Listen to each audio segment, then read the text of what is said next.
Hey, my name's Jackson, and in this presentation, I want to talk to you about the role of happiness in education. So let me begin with a quick story. So the year is 1945. Someone we all know, a man by the name of John Lennon, had just started grade school. In one of the first assignments, the teacher asks, "What do you want to be when you grow up?" So our young John Lennon walks to the front of the classroom, stands at the chalkboard, and writes, "Happy." And so the teacher says, "Well, you didn't understand the assignment." And he tells her, "You don't understand life." And so I think this is a pretty neat story, but I also think it does speak to the role of, education in our lives and sort of the role of happiness in our education as well. And see, this is really important because education is one of the forces that shapes our lives. Aside from maybe parents and demographics, economics, it may be the single greatest factor in shaping our lives. And so it's going to be very important, again, when we think about education, to also think about happiness.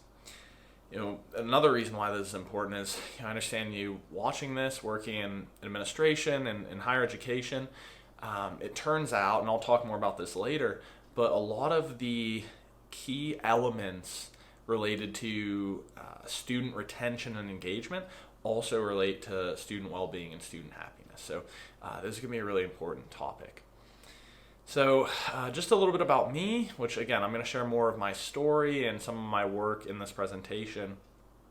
But I created the world's first Bachelor of Science in Happiness. And when I tell people that, they usually think I'm joking, and then they realize I'm serious, and so they think I'm crazy. But really, it's not as crazy as it sounds. So in addition to economics, I created this interdisciplinary happiness major.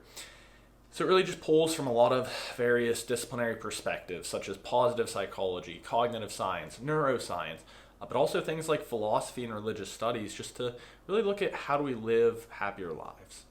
And so I spent a lot of time thinking about this, and I also went on to actually create and instruct the first ever happiness course at the University of Alabama, which we'll talk about. So really, what this presentation is about, what I want you to take away is that I really want you to become an advocate of happiness education as well. And I want you to understand how we can actually approach happiness education. Let me share my story as sort of the world's first happiness major. So this all started out, I'd say, my freshman year of college. I wasn't necessarily unhappy, but I was definitely uncertain. And I was struggling with the question of, what should I do with my life? I had always been sort of an academic achiever and did very well, but I didn't really know why I was achieving, so I was stuck. I had thought about doing investment banking, management consulting, tech, and I was really just stuck. And that all kind of started to change when I sort of stopped thinking about, I had, of course, like the external desires of I want to be successful, have a great career and everything. But I think on the inside, I was really scared. And I was scared of looking back on my life with regret, or thinking about, why did I spend my life focused on that? And what I started to realize is that, one thing to be successful, but success without happiness is failure. And so instead of thinking about, what do I have to do to be successful? What should I do to be successful? I started thinking, well, what do I want to do? What do I want to study? And one day it just kind of clicked. And I thought, well, happiness, right? No matter what we study or what we do, it's sort of as a means to an end of happiness, right? So I thought, why not just study that? And so that's what I did. I decided I wanted to do that, but in order to do that, I had to sort of create something.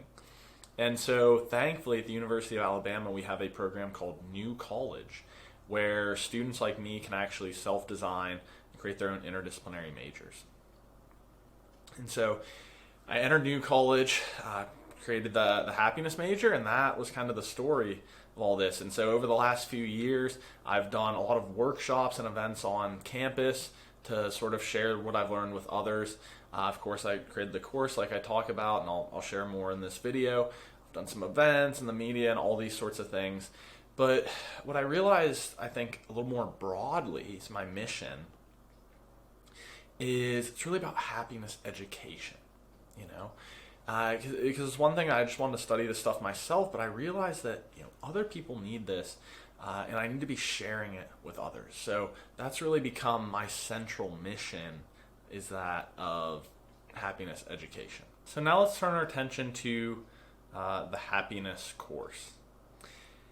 So let me talk to you about the story of creating this course and some instructing it. And along the way, I'm going to highlight two sort of pillars of the course that I almost think of as there's like the form and the content, right? So sort of how you teach and how you drive learning outcomes, but also the content itself. And so we'll hit on both of those. But the idea for the course really started out my junior year when I was working on sort of a program and happiness habits programs and some trainings and things for college campuses. And really started out, I thought, well, there needs to be some sort of vehicle to actually empower students to be happier. And so I started out and said, well, what would I even teach? Because it's such a broad topic and very nuanced. And what I did was I actually just did something called the customer development process. So I participated in a program at the University of Alabama called Crimson Startup, where we learn a methodology traditionally used in business, but I sort of applied it to this. And it basically says that, for new ideas, new businesses or new ventures, most ideas don't fail because they fail to make something. They fail because they make something no one wants. And I think this is true a lot of times, unfortunately, for like campus initiatives and programs. And so the methodology, the customer development methodology, is basically just beginning with a series of hypotheses and then actually sitting down and talking to people about them and then either confirming or denying them.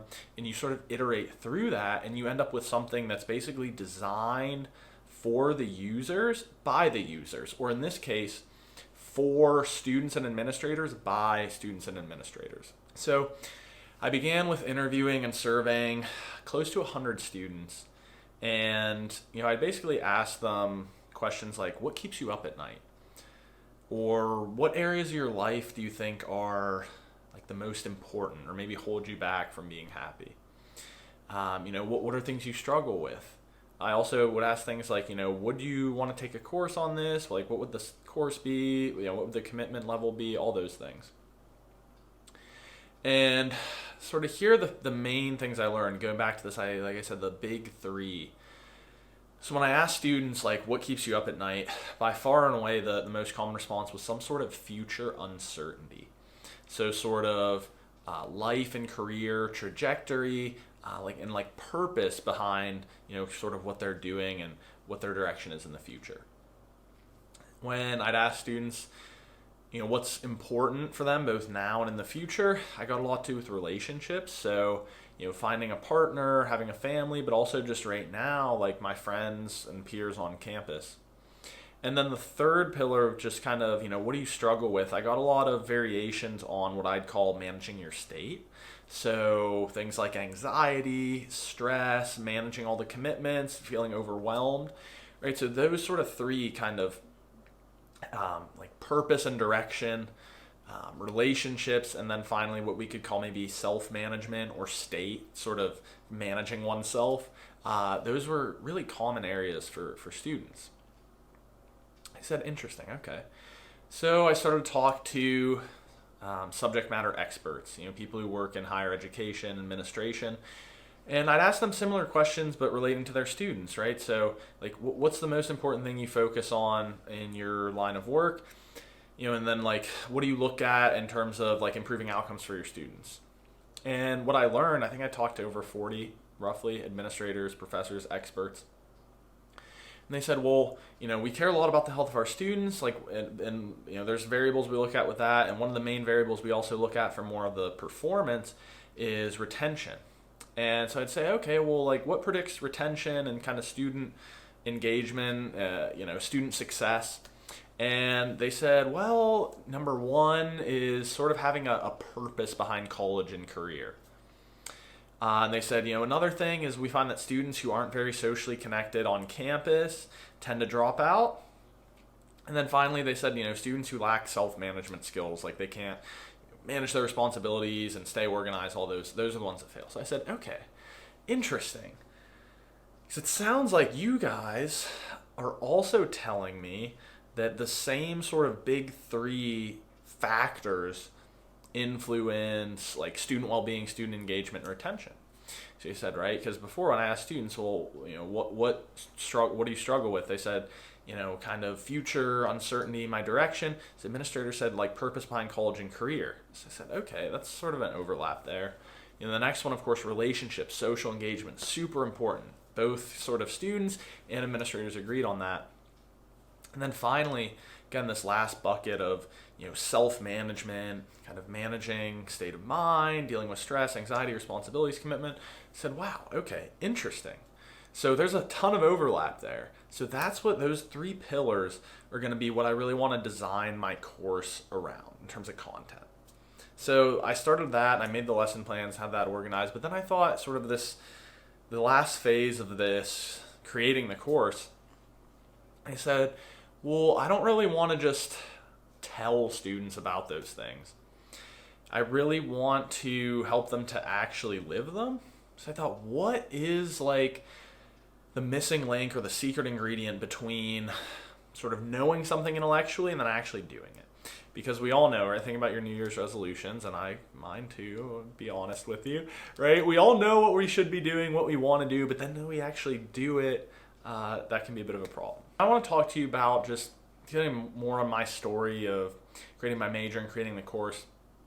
I think there were two really important false beliefs that I overcame and lessons I learned along the way.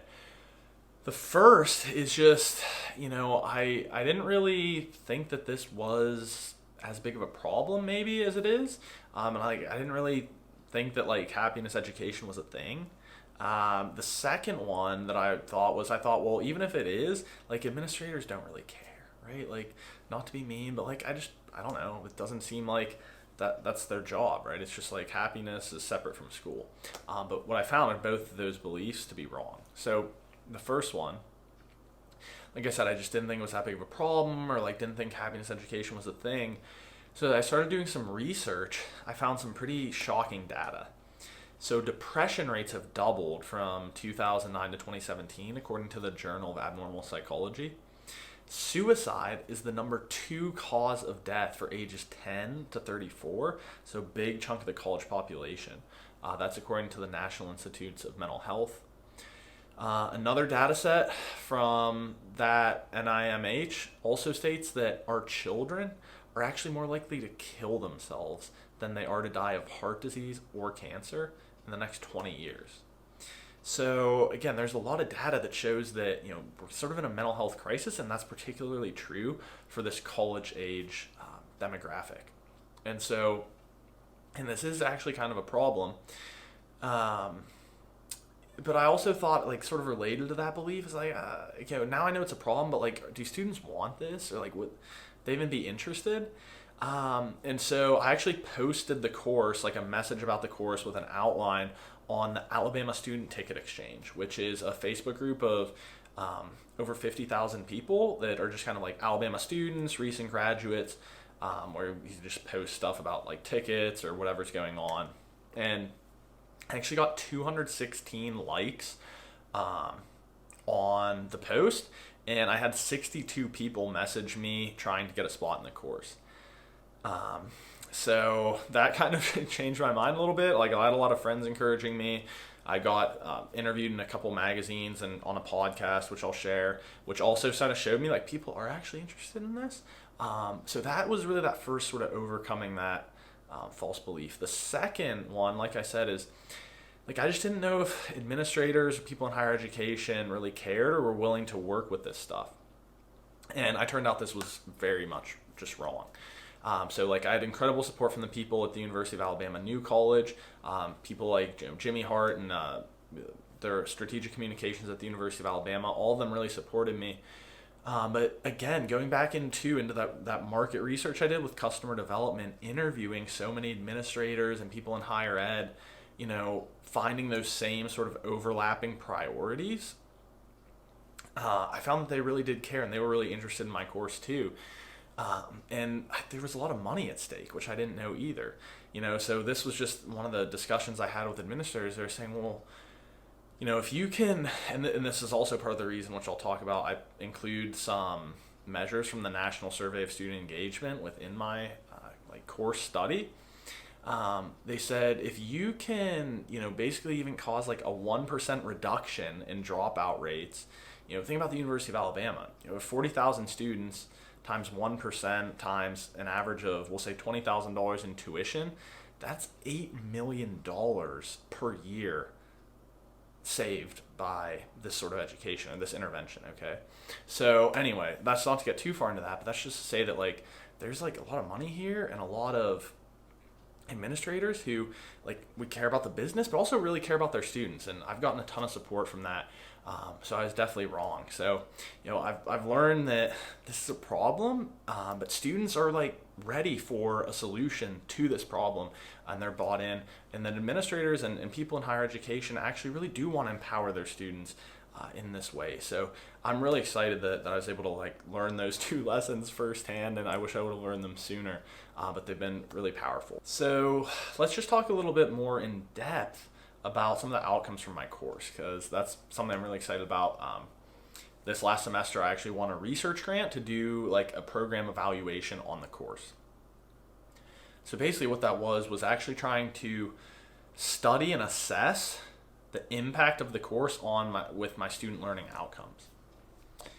And so here are a few, well, before I get to the highlights, let me tell you what I did. So basically, like I said, I had a few outcomes that I was really focused on.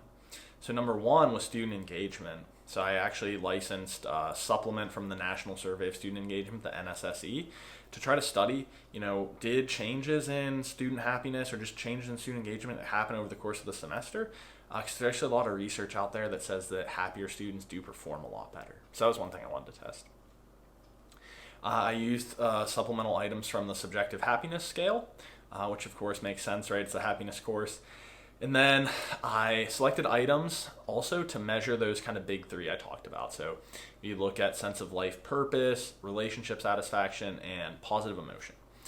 So I had a survey before the course, and then after the course, I wanted to investigate, what happened. And I can give more info on this, but some of the highlights that I want to talk about are basically these. So the first one was we saw across the average of the group. And again, it was a small sample, small group, just COVID and everything, but there was about a 6.5% increase in student engagement as measured by the NSSE supplement. There was also a 2.3% increase in overall subjective happiness. And then finally, when I asked students, this to basically answer this course has helped empower me with the knowledge and skills to live a happier life. From 1 to 5, the average was a 4.2. And so I do feel like there was some data that said that it wasn't perfect and it was my first iteration, but the students really did experience some of these outcomes. But what I really want to share are the testimonials, because to me these are just hearing the individual voices of the students come through meant so much to me. All right, so this first one, this course has reinforced the notion that there is always something to be happy about, even if that is just being alive or breathing. It has taught me not to rely on goals and achievements for my happiness, but instead on progress and spirituality. Here's another one. This class has helped me to become happier. I definitely live more freely and try to make every day count. I think more about my relationships and what's affecting them and how they're affecting me. And then tracking my habits and actually having written goals helps make me more conscious of my lifestyle. And then the final one I'll share. This class has encouraged me to better manage my stress by reminding me of the good things in my life, such as the reasons to be happy. I've been able to better manage stress by developing and tweaking my external mind and other productivity tools. I've become happier by encouraging myself to engage daily in the things that make me happy. And I've been able to do this by implementing a daily habit tracker and habit development tools, especially habit stacking. So now that we're sort of wrapping up my story, the story of the happiness course and my experience at the University of Alabama and ultimately happiness education, I just want to ask you permission to share sort of some of my current projects and initiatives, and hope that you'll be interested in learning more. So the first is just speaking in events. I actually did my first corporate training on happiness habits to a Fortune 500 public company this semester, so it was really exciting. I also got second place in the National Hawley Speaking Competition for my speech on happiness education. So if you're interested in any of those, please feel free to contact me. But before I get too into that, I'll talk about the course. So you talked about the experience at the University of Alabama and actually won a grant to publish the course online, sort of like the Science of Wellbeing course offered by Yale, which got a ton of million users, really awesome course. And so I'm going to be offering special packages, certifications, things like that for colleges and universities that want to bring it to their students. Actually meeting with Ohio State this week about that. So anyway, that's something to consider. And then finally, I think one of the more unique things about my story is that I have kind of been on this journey all from the perspective of a student.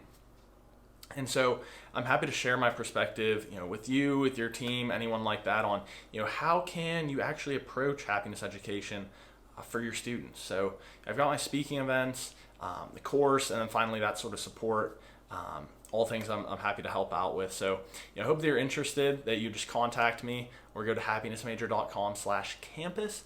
If you leave your email under the request info button, I'll also send you some more just free resources or answer any questions you'd like following up after this presentation. Last thing I want you to know is just do reach out soon, because sort of my last life update, August 4th through December 7th, I was invited to join the residency program at the San Francisco Zen Center. So that's where I'll be for 4 months starting in August. So try to get to me before then, and we can put something together. So I just want to leave you with, in either case, that it's not only that there are a lot of reasons this stuff is important, right? So we talked about the millions of dollars of retention, the mental health sort of crisis, but it's really right about the health and happiness of our students and our people. And so I hope you've enjoyed my story. I hope that you feel a little bit more like an advocate of happiness education, and that you will start to take action in advocating for this extremely important mission. So I thank you for your time. Thank you to the University of Alabama for having me here. And like I said, you can go to happinessmajor.com/campus or just email me at my contact with anything, and I look forward to talking to you.